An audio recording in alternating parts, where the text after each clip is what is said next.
beautiful humans. You are here to think out loud with me. I'm Natalie Peterson, casting in from my little neck of the woods in northern Colorado to you in yours, wherever and whenever that might be. This digital adventure is my way of turning years of internal chatter, wondering, silent suffering, and physical and mental close calls into enlightening and empowering conversations with others. I'm currently consuming Eckhart Tolle's A New Earth, and it's an incredible dive into ego and identity. I'm approaching 50 in a matter of a few weeks, and I still do not know who I want to be. Eckhart tells me that's the point. Being no thing, no one, nowhere. To not identify with a label, a place, a role, a friendship, a relationship. But if I'm not that, if I'm not a mother, if I'm not a people-pleasing perfectionist worker bee who's always there taking care of everyone else's shit before my own, then who am I? Who am I? This was part of tripping and finally finding sobriety, frankly. Who am I as a non-drinker? I was scared to death that I was going to be unlovable, that I was going to find myself in situations where I couldn't express myself because I didn't have the medicine of alcohol to help push me forward, or that I would be overwhelmed with anxiety because I didn't have alcohol to numb me from my emotions. So who am I without this suffering and like this story? It all comes down to a story that is my identity. It's who Natalie is, or it's at least who I'm telling myself that I am. So this has been on my mind, and I want to open with a little passage from A New Earth by Eckhart Tolle. I actually had to Google how to pronounce this. I'm embarrassed to say, and I may still butcher the hell out of it, but I'm going to go for it. Gnote Seotan is how Google has told me to pronounce this, and its meaning is know thyself. These words were inscribed above the entrance to the temple of Apollo at Delphi, site of the sacred oracle. In ancient Greece, people would visit the oracle, hoping to find out what destiny had in store for them or what course of action to take in a particular situation. If only it were that easy, right? It is likely that most visitors read those words as they entered the building without realizing that they pointed to a deeper truth than anything the oracle could possibly tell them. They may not have realized either that no matter how great a revelation or how accurate the information they received, it would ultimately prove to be of no avail, would not save them from further unhappiness and self-created suffering if they failed to find the truth that is concealed in that injunction. Know thyself. What those words imply is this: before you ask any other question, first ask the most fundamental question of your life. Who am I? Unconscious people, and many remain unconscious, trapped in their egos throughout their entire lives, will quickly tell you who they are: their name, their occupation, their personal history, the shape or state of their body, and whatever else they identify with. Others may appear to be more evolved because they think of themselves as an immortal soul or divine spirit. But do they really know themselves, or have they just added some spiritual sounding concepts to the content of their mind? Knowing yourself goes far deeper than the adoption of a set of ideas or beliefs. Spiritual ideas and beliefs may at best be helpful pointers, but in themselves, they rarely have the power to dislodge the more firmly established core concepts of who you think you are, which are part of the conditioning of the human mind. Knowing yourself deeply has nothing to do with whatever ideas are floating around in your mind. Knowing yourself is to be rooted in being, capital B, being, instead of lost in your mind. And so there lies the challenge, right? And there lies my circle in the last few weeks of, the next section is called Who You Think You Are. And it just takes you off into this world of a little bit of existential crisis, maybe a lot of, wondering about the identity, the things that you've attached yourself to, and the fear that comes along with breaking free of those things that you thought were going to last forever. Um, Things that you tire of and decide, you pull your head up out of the rabbit hole and think, what am I doing? I don't want to do this anymore. Right. So that's on my mind today. And I have a person I think uh, can shoot the shit with me on this topic. Although we've just met, I feel pretty confident in that. Um, and so I want to bring her online to start visiting and thinking out loud with me. She's a former wedding planner and community fundraiser turned divorce recovery guide. She's done a fair amount of intentional healing, from therapy to acupuncture to smashing things in her house to let out some rage.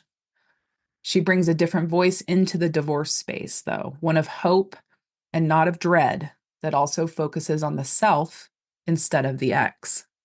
A lot of story there, right? She loves sharing food, deep connection, all things healing and self-care, including all the woo-woo. Hashtag all the woo-woo.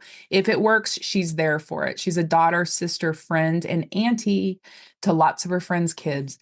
And today she's a yummy new connection of mine. We can't believe we haven't met before, but here we are. We're going to forget about the past and just move on to the present. She's agreed to think out loud with me, folks. Meet Madisen Rose, or Maddie, as folks who know and love her call her. Maddie, say hi to listeners. Listeners. Hi, listeners. So excited to meet you. Thanks for being here. I would love to just get into it and find out a little bit of your story. You open pretty quickly in terms of what you do. You've shifted gears. You have taken on a role of helping others. You are called to help others. I would love to hear about the lead up to this shift in your life, and just, yeah, give us a glimpse of who Maddie is, and the magic that you offer folks. Thank you. There's quite the lead up.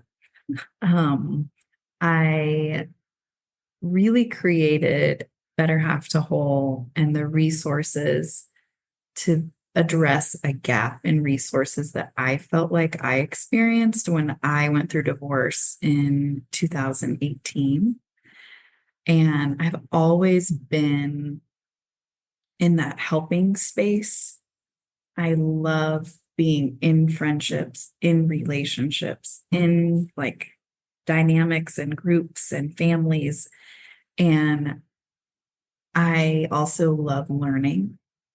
And I love seeing people grow and change and experience more joy, more freedom, more connection to self. And so I have typically been in positions where I'm supporting groups of people in events, programs, and Better Half to Whole is a shift to more of a direct one-on-one, but then also supporting like the masses, going through their own process as an individual. I felt like there was a huge gap between my practical life and the resources I needed to talk about my situation. Everything I was going through felt like I was doing it alone in my car, waking up in the morning and crying, or not being able to fall asleep at night, and just not experiences that I would be sharing with people. And there weren't resources to help me go through what I needed to go through by myself. Mm-hmm. And so the shift really came from a conversation I had with my sister-in-law in 2020. And she asked me, "What do you feel like you have to offer the world?" Ba You ba know? ba. Yeah, just casual. And because we were talking about career path and do you think you'll stay in fundraising forever? And I said no. And uh, and so I said to her my divorce experience, because I had people who were also going through divorce at the same time as I was. We would share. There were a lot of similarities in our experience, what our ex spouses were saying to us, how we were feeling. And then also had people who had friends who were going through divorce and would say, "I don't know what to tell you. You should talk to Maddie." And so, um, really, the whole concept for Better Half to Whole was to be with people in an experience that is often filled with total isolation, sometimes rejection, sometimes you're self isolating, but so much aloneness, Mhm. um, so much feeling like this concern about burdening others. So feeling alone, but like I have to carry this all by myself and nobody wants to hear about this. Who's going to be here with me in this?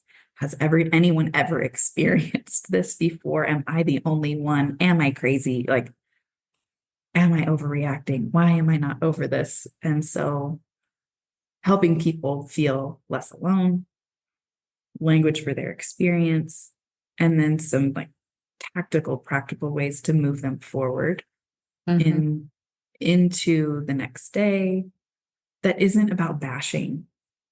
I don't ever see myself bashing my ex because it's such a waste of energy and emotion. And I'm much better served with that energy and emotion going towards me. Mhm. And that's what I see a lot in the divorce space, the revenge body, you're better off, those types of things, which can be true and helpful.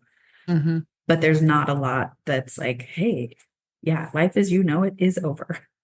And there's an amazing life for you ahead. Mhm. And in divorce, not often, at least in my experience and people I've talked to, it's like, oh, your life's over. Good luck. Isn't that interesting? Because I have an ex myself, and I didn't divorce soon enough in my mind because of my commitment, and my soul sister, Nancy, has reminded me of this before, that I said I took a vow. And damn it, I'm not going to be the one. And by the way, this is a trend throughout my life. Like, you could be hitting me in the face with a 2x4. I'm not going to break the contract. I'm not going to be the reason why this failed. I'm not going to be the reason why this went down the tubes, right? Which, a strength overused becomes a weakness. And boy, that's a great example of, like, great loyalty to the end of the day, sister. But come on now. It's just curious to me that, so I want to back up a little bit and think about just the institution of marriage. And we go into these situations, these relationships, with the intention of forever, which is not, I'm not making a statement of right or wrong. I just am curious around the reality of that, right? And so the in, and the intention with which we enter into these situations with another human who has an entire body, physical, emotional, chemical, all of the above, of variables, and we are going to be forever. And then it's not. and the unwinding from that, and then this and the games and stories and the everything that gets the on the backside of that. um it's a tremendous, gosh, I don't even know. It's just really curious to me how much we put into marriage, and then how troublesome divorce is. And so much of our society, our social structure, family structure, it's based on couples. And so when you live outside of that, or you move outside of that, or you were coupled and now you're not, there aren't designed spaces for individual people in the same way there are for like two tops at restaurants.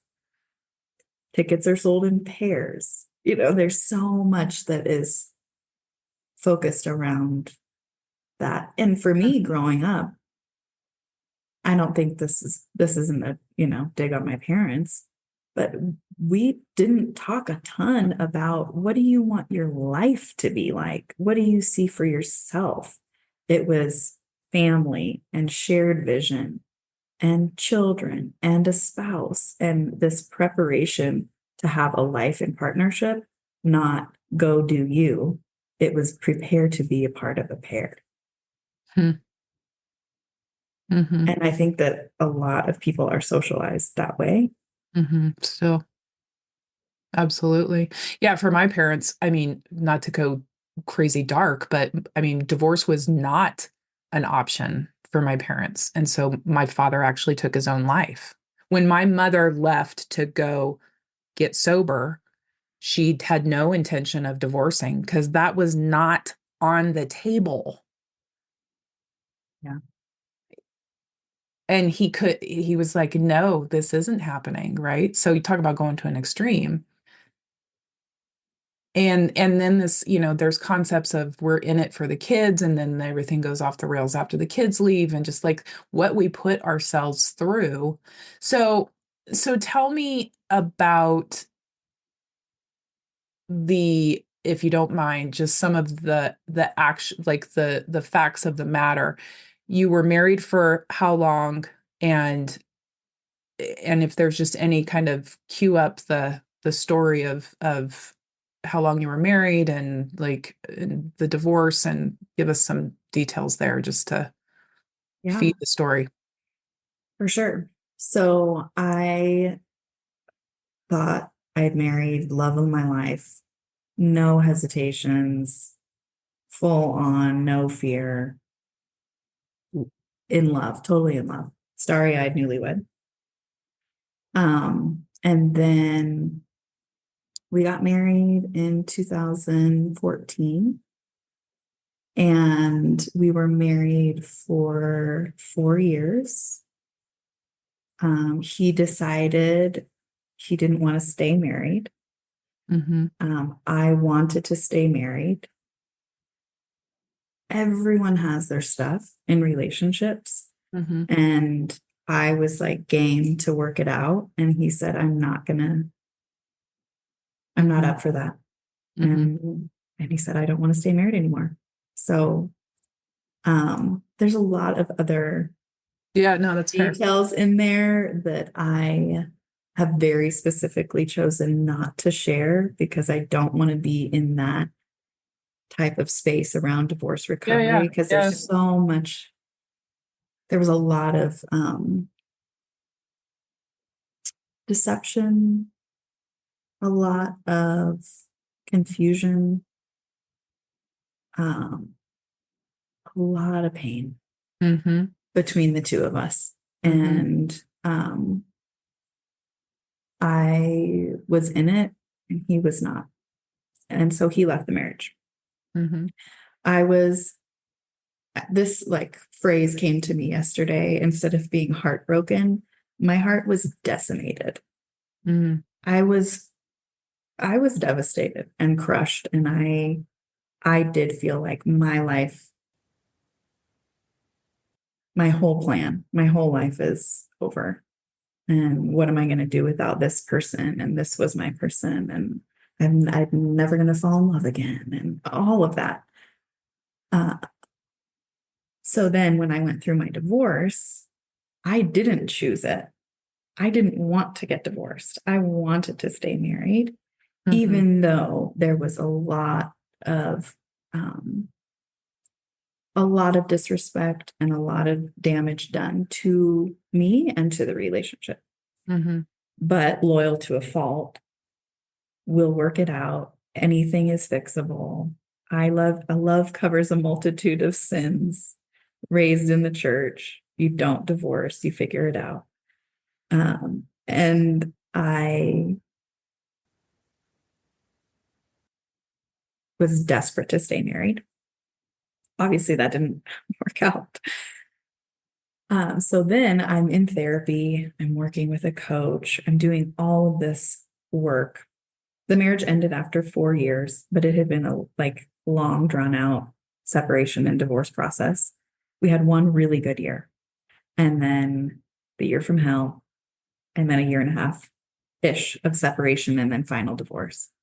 And I held out hope literally on the day we were in the courthouse signing the papers. I said to him, we don't have to do this. Because I was all in still. And he said, we do. And I'm so glad, because what I had asked him to do was to set me free, because it Mm-hmm. was so drawn out. And I don't think I would have left him. I think I needed him to leave me in order for the marriage to end. So we got divorced. And I was the golden child growing up, great grades, the easy kid, the example. So I had a pretty significant identity crisis from being everyone's good example, the good girl, the one everyone looked up to. What is Maddie doing? What did I have all of that. So Mm. then to be the only one in my family to be going through divorce, people didn't know what to do with me. And I did all the things I knew how to do. I went to therapy. I pulled out all the stops on self care. You name it, I did it.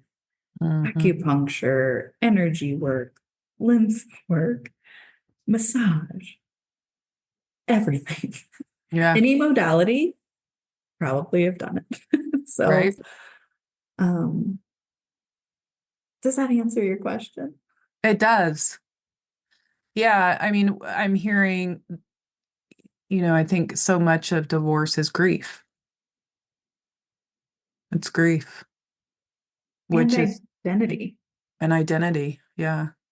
A grief over something, a love that didn't, they say grief is love unrealized, and or a place you know, for it to go has removed itself as an option. And um an identity being,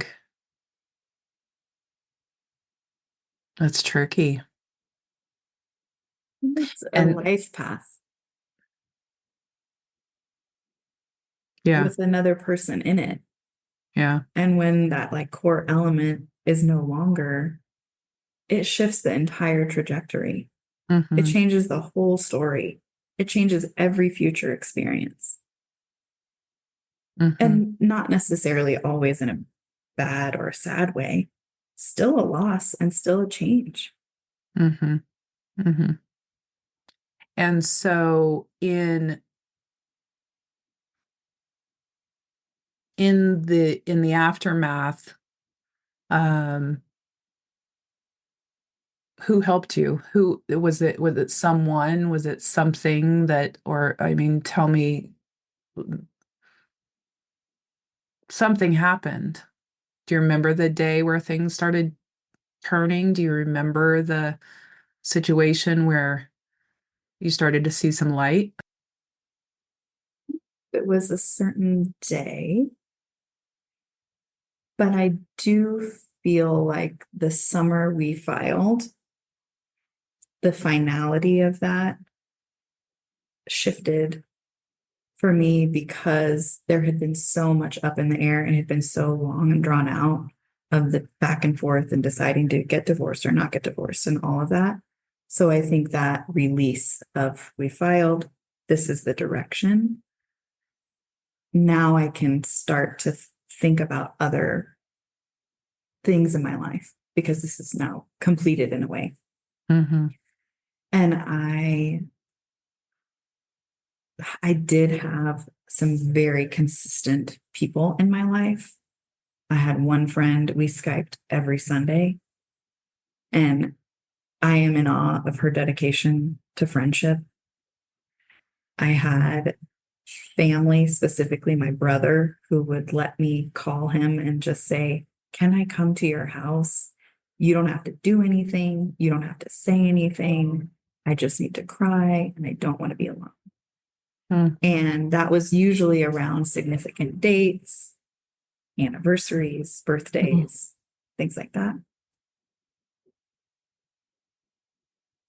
Can you hear the train? I'm in downtown. I can't. Oh, okay. And I think I don't remember when the exact time was, but when I started to recognize that I had my own dreams, own desires, own wants, really feeling like I was allowed to know myself or care for myself and not only think about another person, that was a huge shift for me too, because that is the identity piece. Mm-hmm. Because, and I don't know if this is a thing for other people, but like grocery shopping and like the food and how meals we would share, maybe because I love food, it's like a really significant connection point for me. Mm-hmm. But I was traumatized at the grocery store. I was like sad in the produce section. And so the times when I could do some of those simple tasks and not feel like triggered by going to the grocery store, or I could just do what I wanted for dinner instead of being like, oh, but it's not what we're doing for dinner. And so that shift for me was really significant when it wasn't, not every single thing I was doing every day was Mm-hmm. feeling alone. When it Mm-hmm. felt like, oh, I'm good. I can do this. Mm-hmm. I don't have a specific timeline really, other than that summer after things got finalized. Yeah. Um, because then it was like, okay, I have a way forward now, and I don't know what Yeah. this path looks like, but at least I have a direction, and I know it's not with this person. Yeah. Just start picking yourself back up. Absolutely. So the connection that you are making with others who are going through this, um, are there are there common threads? I know every situation is different, but um, in terms of recovering from divorce and moving into the space, turning the corner where you finally are starting to pick yourself back up. Um, like, are there things that are really core to that recovery? Like, can you give me a sense of what you take on in those first those first steps, if you will, of recovery? Yes. Letting go of having all of the answers, people really holding on and wanting to know why Mm-hmm. or having some kind of explanation, I think keeps people stuck in the past Mm-hmm. or still connected to that relationship.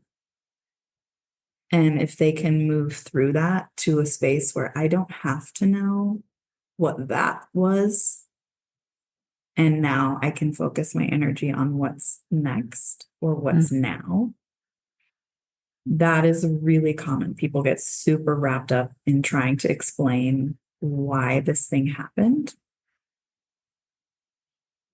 That's a biggie. Feeling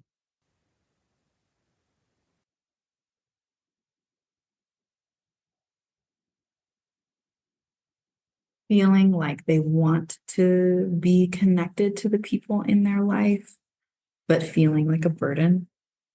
So kind Mm. of letting themselves be seen and loved is really significant and not really hard for a lot of people. And I think that is a theme that is true for any loss or any grief.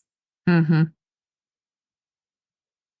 And I think as a society, we're so uncomfortable with people in grieving spaces, grieving times, Mm-hmm. because we don't know what to do with them. We don't know what to do for them. So people will get kind of a flood at the beginning of support, and then people forget about it. They go on about their lives, and your life is not the same. Yeah. Yeah. So the theme comes up really often where someone's trying to give someone support and they say, I'm here for you. Let me know what you need. And people do not know what they need in the midst of Mm-hmm. grief, Mm-hmm. especially during crisis, post crisis. They are not able to share that. So that's part of what I help people do in our one-on-one sessions is look at what are the spaces where maybe your spouse occupied before. What are those kind of voids that you're feeling in your life, and who else can step Mm-hmm. into those spaces?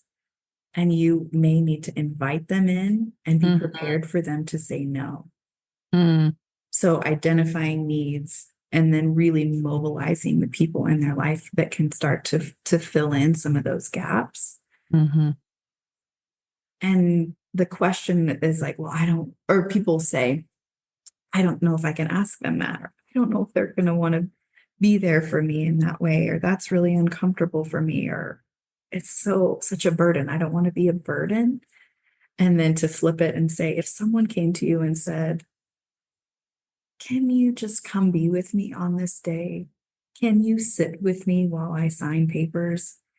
Can you meet me after the courthouse? Mm-hmm. Can you text me on his birthday and Mm-hmm. just tell me I'm not by myself and you're thinking of me? Those are really intimate invitations. Mm-hmm. And at the same time, they, like, of course, I would do that. If someone said to me, hey, can you do this really specific emotional thing for me? They would say yes. I said, so I think your friends would say the same thing to you or your family. Mm-hmm. They just need to know what you need, and let's figure out what those things are so you can share it and get the support. Because the people around you probably don't know what to do, but they Mm-hmm. love you and want to support you. They just need some direction. Gives me direction. Yeah. You use the word intimacy, and that keyed for me the grief, the loss of that intimate connection. And that is, yeah, it can leave a pretty substantial void. Yeah. And Uh, not just a void, but like a vacuum sometimes. fair. Yeah. Yeah.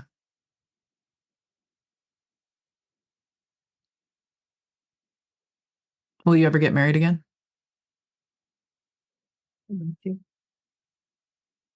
It took me a long time to get there. I was actually engaged last summer, and then we broke up as well. But it took me almost 5 years. It was like 4-ish years for me to say yes to getting married again Hmm. because I was not ready. And he asked me several times, poor guy. And then it ended up not working out as well. But yeah, I've been divorced and engaged, and now I'm single and back on the dating scene yet again. But I would like to get married again. Yeah. Yeah. The Your desire to create positivity around what can be a really devastating situation. is what makes you tick today. And um, your desire to infuse both women and men, right? Because this isn't specific to, I mean, the devastation of divorce, the devastation of loss, period.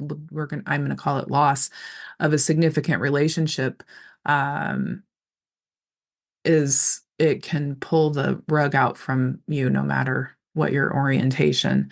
Um, but you know, helping people get their legs back under them and helping them realize that um, they're not a failure, that they aren't, um, that they are worth every ounce of their self-love and the attention that they're paying themselves, and that they're asking for others to help pay. It's beautiful that you've found that space and that you can, I say on this cast a lot that, you know, and I don't want to put words in your mouth, but I'm having this vision of like when we have our hand, there's certain situations where we have our hand out and we are like, please help me. I need help. I don't know what I'm fucking doing. I hear you. I hear the logic of, you know, get on with your, I hear it, but it's not happening. And I've got my hand out and I need you to help me to find and to take part of your point to actually accept and receive that help, right? Is a big part of it as well. Not only to ask, but the receiving of it, which I personally struggle with often. Um, that to finally get to the point where you can turn and grab somebody's hand and say, I got you. And, like I will never stop reaching out and grabbing on. And that's a massive hump that I've made it over, in my own recovery, in my own journey, is to be able to ask for and receive love when I need it. But to turn around and be able to offer it and mean it, right? And offer help that this isn't about diagnosing, this isn't about prescribing, this is about walking with someone and to be a solid, steady foot, open mind, open heart companion through a patch, a rough patch. Speaking of rough patches, holidays tend to be kind of sketchy for some folks. Um, Again, back to conditioning, our society, our culture, man, it pumps out the holiday. And are you dressed for the occasion with you've got your plus one, you've got your party plan and all of it ready. But perhaps you're sitting in a situation that, yeah, that's not so festive, right? So you offer some very specific resources to folks, one of which is a holiday guide, that I think you mentioned is free. It is free. Yeah, Yeah, it's the Very Unmarried Holiday Guide. love it. And you also have the Loved Ones Guide. Tell me what that's about.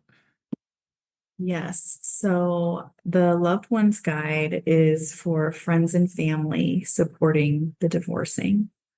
So this is for the support systems around someone who is actively going through a divorce, maybe separation, maybe the divorce has already happened. And that resource goes into some things to say, maybe what not to say right away. What can you actually do? And then also navigating your own loss. There is a mutual loss Mm, there for the person who is supporting someone because the relationship dynamics have changed. Maybe the other spouse was a part of your family or your friend unit, and it's disruptive to your social experience as a support. And that friend may not be able to be mutually in friendship or relationship with you for a while. They may not recognize the support that you're providing because they're in the clouds, they're in the fog. And so the one of the most critical things I think someone can do, instead of saying, let me know what you need, Mm. because they are not going to, unless they work with me and we have a one-on-one session and we give them some language. But most people, they're never going to tell you what they need because they don't know. And by the time they know, they're not going to ask you. Mm-hmm. And so providing very easy, low pressure invitations that people can say yes to. And oftentimes it's a, do you want to join? Come be with us. Do you want to come to this thing? And not so focused on, let's go cry together, Mm-hmm. but more about, do you want to join our family for this? Or do you want to come to this thing? And it's Mm-hmm. low pressure. But really, the loved ones guide is for the people who say, I want to be there. I love them. I don't know what to do. I don't want to say the wrong thing. Mm-hmm. And so then they do jack Mm-hmm. shit. They don't Mm-hmm. do anything. So it's really to help move people into action, to tangible support for someone who's going through divorce. I love it. Yeah. And start to break up that story, right? The story that you're not going to make it through, or that the world as you know it has come to an end, right? It's that life, although painful, uh, if you allow it, will start to meet you, and yeah, and give back to you if you let it. So these resources and the opportunity to connect with you. I love your name, the Better Half to Whole um, name is just super smart. I'm all about the smartness of that. Betterhalftowhole.com is your website, and then both on Instagram and Facebook, Better Half to Whole. Facebook has a .com on the back end. Maybe it doesn't matter. I think if you get Better Half to Whole a good shot, you're likely to find you. And then you've also you're working on finishing touches and bringing to life a self-paced course around divorce, right? Something for the new year that likely has you. Courses are not easy. They're a bit of a lift, especially when your heart's in it. So, um, putting to paper a plan for folks that they can pace through themselves. Am I right? Yes. And there'll be 4 mini courses, just because it's a lot to process through. And the first one is really about like basic everyday. You don't need to plan for your future. You need to drink water Mm. and wash your hair. Mm-hmm. That's it for today. So the course, at least the first one, is very, very simple and meant to help people get some grounding and then gain a little momentum. And then we'll get to all the other stuff later. But that immediately after crisis, very recently divorced, you just need to get your footing a little bit, get a little stability, and support, and then you can move on to some of the future plans and thinking about who's going to be your plus one at the wedding next summer and Right. all of those types of things that, changing your name and holiday cards and getting the misses off of your everything, insurance and all that fun stuff. Think about that later. But the course is coming, and it has actually taken me quite a bit longer than I had anticipated. But it's very emotional. And what I have said is that this is an insight into my own personal healing process, because Mm-hmm. I'm not a clinician. And I don't want to be a clinician, but I can say I've walked this path. This is what helped me. This is what was the most healing, life-giving, expansive experiences for me. And I can tell you, I've been to the depths and Mm-hmm. had the like laying on the bathroom floor crying nights. And then also the times when I didn't think about my ex all day and had the Mm-hmm. best day ever. And so I'm not here to diagnose, but here to say, here is what my experience was. Take from it what feels helpful and Mm-hmm. leave the rest. Mm-hmm. Perfect. Well, you are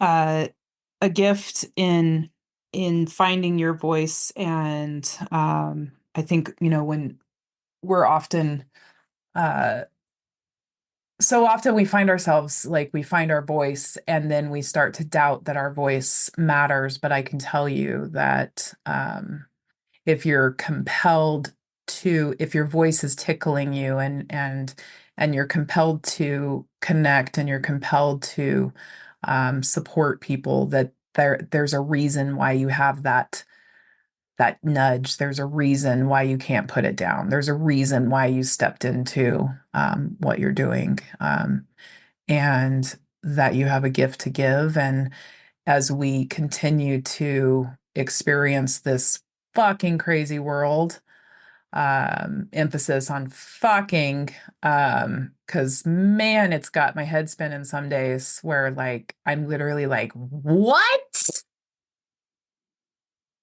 Are you serious? This can't be, that can't be it. Are you serious?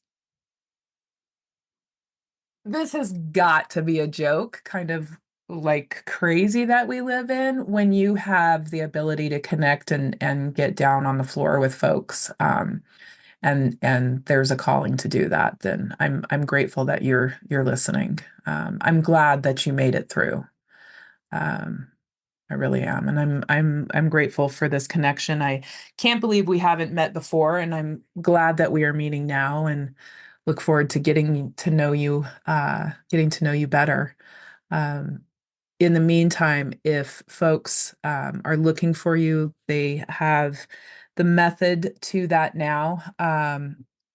Better Have to Whole, Madison with an SEN at betterhavetoWhole.com. That's where I was getting that .com from. I was reading my screen wrong. Any last minute thoughts you want to share with folks before I land this plane? There is an amazing life ahead for you. And it might not seem like it, it might not feel like it, but it's waiting for you and it's not going to leave without you. Mm, And you get to decide what that looks like, as big, as expansive, as beautiful, as rich. This is the like factory reset you did not ask for, but it is your life now, which can be really overwhelming. But just start today, in this moment, in this hour, with this person in front of you. It doesn't have to, it won't hurt this much forever. hmm The pain may never go away, but there is so much more to your life than your relationship status. As much as it can be a beautiful enhancement in addition to your life, hmm there's so much more for you. And your life's not over.